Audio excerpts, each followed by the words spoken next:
Something more? Yeah, I have one more thing that I'd like to share, and that is earlier. Or ask. Or ask. No, I think it's more of a sharing. All right. Yeah. But thanks for asking. Earlier on, we were talking in the middle segment a lot about meditation.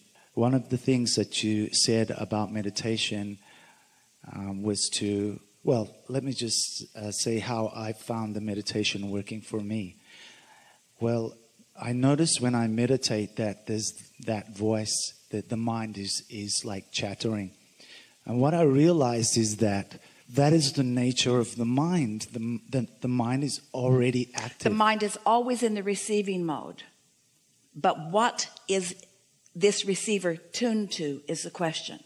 Mind chatter could be coming from source, or it could be coming from some other stream of man's conscious thought. Yes. So I wasn't worried about that.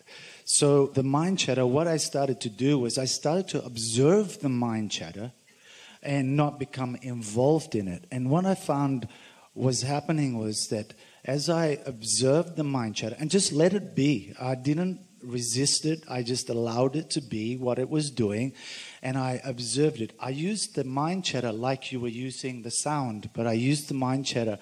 That was my way of... Here's what we know about that. If you are observing the mind chatter, then you're in the receiving mode. Because if you're doing the chattering, it's different. Are you thinking the chatter, or are you observing the chatter? Esther meditated for 9 months before she actually realized that she was receiving us, because the guidance that she'd been given is sit in a quiet room and wear comfortable clothing, and when your mind wanders as it will, release the thought. So even though we were presenting the thought to her, she thought that she was thinking the thought, and so she just breathed it away instead of understanding that she was receiving a thought that we were offering to her. You feel the distinction? And so when you're in meditation, this is very good encouragement that you are offering here. If you find yourself just observing, that's a different thing. That means you're receiving the thought, and your advice to everyone is good advice. Just let it flow and see where it goes. But can you feel the distinction between you thinking the thoughts, and usually the subject matter tips you off. Your mind's usually chattering about things that you're worrying about, because when you're thinking, remember, your thinking is usually about a step one thing. You're sorting and sifting and evaluating, and that's different than having asked the question, having source have received the question and wrapped itself all around the question, and now delivering an answer to you and you receiving the answer.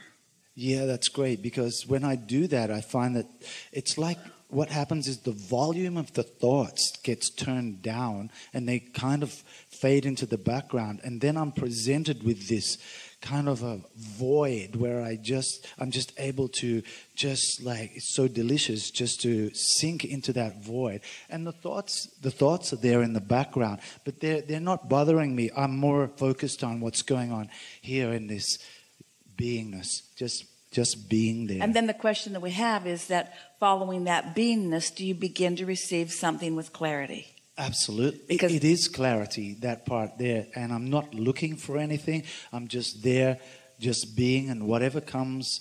Well, he's done a good job of describing what we were reaching for earlier as we were talking about getting into that receptive mode and then just allow the thought to come to you. We think that this is a really good conversation, and the best part of it is you coming to a place where you're able to acknowledge the difference between the thoughts you're thinking and the thoughts that you're receiving, which is the same conversation as step 1 and step 3.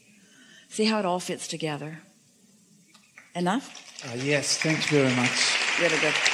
Really good. Now what?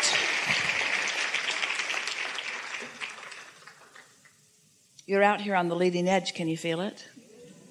And can you feel your readiness for what you received? And can you feel a difference it's going to make in what unfolds next?